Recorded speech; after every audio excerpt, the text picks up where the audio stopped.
Elle est écrivaine et elle a décidé de s'inspirer de l'école de la vie pour étancher sa soif d'écriture à travers un récit captivant. L'écrivaine Michel Didier nous donne des enseignements profonds, surtout sur la force de l'espoir et la foi dans des situations éprouvantes. Feuilletons ensemble son livre intitulé Un oiseau dans l'orage. Mesdames et messieurs, vous suivez votre émission L'invité de la rédaction. Merci d'avoir répondu à notre invitation. C'est moi qui suis honorée d'être invitée à ce plateau. Alors, pourquoi vous avez décidé d'écrire ce livre? Ce livre est inspiré d'un pan de ma vie. Alors, j'ai décidé d'écrire ce livre pour pouvoir motiver toutes les personnes qui liraient, de pouvoir donner de l'espérance, de l'espoir à toutes les personnes qui traversent des situations difficiles et qui ont souvent envie d'abandonner. Et moi, je les convainc de continuer, de puiser en eux la force qu'ils ont, parce qu'il y a toujours une réserve de force quelque part qu'on peut puiser pour se relancer et puis pouvoir traverser cet orage qui nous empêche d'aller plus loin, de voir plus loin. Donc vous rejoignez quelque part ceux qui disent que les écrivains traduisent dans leurs écrits les situations qu'ils ont vécues.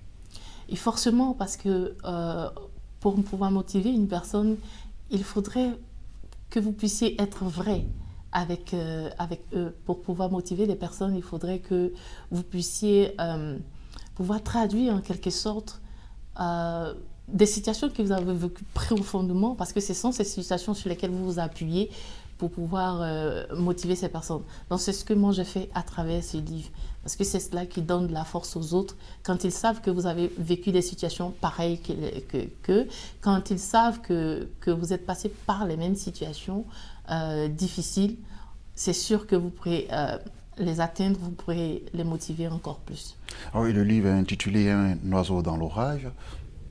C'est pas normal, c'est pas juste, c'est contre vents et marées, on pourrait dire. Alors pourquoi le choix de ce titre? L'orage, c'est déjà violent, c'est virulent, et un oiseau avec quelques plumes là. Pourquoi le choix de ce titre? C'est bien cela, c'est une image, parce que moi je suis fan de poésie, donc vous verrez que le titre est imagé. Voilà, donc l'oiseau ici va traduire la fragilité, la vulnérabilité de l'homme, voilà, de l'être humain, donc face à toutes les difficultés, face à toutes ces souffrances qui ici, je matérialise par l'orage. Donc c'est vraiment ça qui m'a poussée à choisir ce titre-là. C'est vrai, j'avais le choix entre plusieurs titres, mais c'est ce titre-là qui m'a plus parlé en tant qu'auteur, en tant qu'artiste.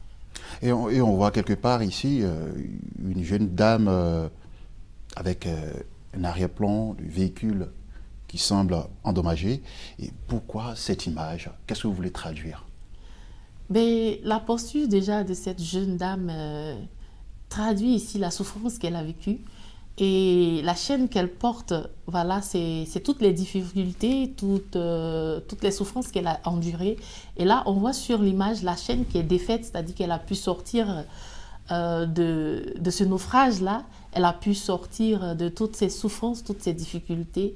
Et c'est vraiment ça que j'ai voulu traduire. Comme j'ai dit, tout au long de cet ouvrage, j'ai beaucoup utilisé des images poétiques. Voilà, parce que je suis fan de la poésie. Vous l'avez dit tout à l'heure, vous avez utilisé des images poétiques. Il y a quelque part un pu concentré dans vos lyriques. On le voit à travers, si je peux dire, quelques passages. Alors, quelque part, qu'est-ce que ce livre peut apporter à un lecteur? Mais je le disais tantôt, c'est un livre de motivation. Alors, moi, comme je disais, j'ai écrit ces livres pour pouvoir motiver toutes les personnes qui souffrent aujourd'hui, parce qu'il y a énormément de personnes qui souffrent et souvent qui choisissent le mauvais chemin ou qui choisissent la facilité. Alors moi je vais dire à ces personnes qu'on peut souffrir, on peut vivre des situations assez difficiles, mais on n'a pas le droit d'abandonner. Voilà, on peut prendre une pause, c'est normal, on peut pleurer, je l'accorde. Mais il faut se relever à chaque fois et réessayer autant de fois qu'on aura le courage de le faire jusqu'à ce qu'on obtienne gain de cause. Donc voilà, c'est vraiment ça, la motivation qui m'inspire réellement dans cet ouvrage-là, c'est de donner de l'espoir aux personnes qui lisent, c'est de pouvoir les accompagner. C'est comme un cheminement, en fait, pouvoir les accompagner dans la situation difficile qu'elles traversent, pouvoir les aider à reprendre le dessus sur les situations et voilà, s'en sortir. Alors, quelque part, qu'est-ce qui vous pousse à l'écriture? C'est déjà les faits que vous avez vécus ou bien c'est l'amour pour les lettres? Les deux, parce qu'on ne pourra pas dissocier les deux. Il y a déjà des faits que j'ai vécus, voilà, et puis il y a aussi l'amour pour l'écriture parce que j'ai toujours aimé écrire. Et d'ailleurs, moi, je dirais que l'écriture a été pour moi une sorte de comment dirais-je, ça a été une sorte de... Une base pour vous? Non, pas une base, mais une thérapie. Voilà, ça a été une sorte de thérapie pour moi parce que chaque fois que je vivais mes situations difficiles, comme je disais, j'écrivais beaucoup parce que j'aimais consigner tout cela dans un cahier. Voilà. Et ça a été comme une façon pour moi de me libérer, voilà, de tout ce qui me peinait, tout ce que j'endurais comme difficulté et tout. Donc, voilà, je ne peux pas dissocier les deux. C'est pas possible. D'accord, mais le style d'écriture, il est plutôt porté vers la poésie, oui. Une façon bienfaisante d'expliquer ou bien de toucher la sensibilité du lecteur. Alors, pourquoi ce choix? C'est une sensibilité à moi, c'est personnel. Et pourquoi pas un choix d'écriture basique dans les livres peut-être qu'on a l'habitude de lire? C'est un choix personnel. Peut-être que c'est le choix. Vous expliquez les choses avec beaucoup d'images. Beaucoup d'images, oui. Avec beaucoup de figures de style. Oui. Vous traduisez avec vos consonnes et vos voyelles que vous utilisez à travers ce livre, oui. Vous traduisez les émotions avec quelques petits mots. Oui. Alors pourquoi cette poésie dans l'écriture? Oui, mais parce que la poésie, c'est une expression d'émotion. Parce que je vais dire, puisque je viens de le dire, dans ce livre, je traduis beaucoup plus d'émotions. Vous faites aussi de l'introspection. Oui, beaucoup. Donc, je traduis beaucoup d'émotions et pour pouvoir toucher les âmes, pour pouvoir toucher la sensibilité des personnes qui lisent, il faut utiliser de la poésie.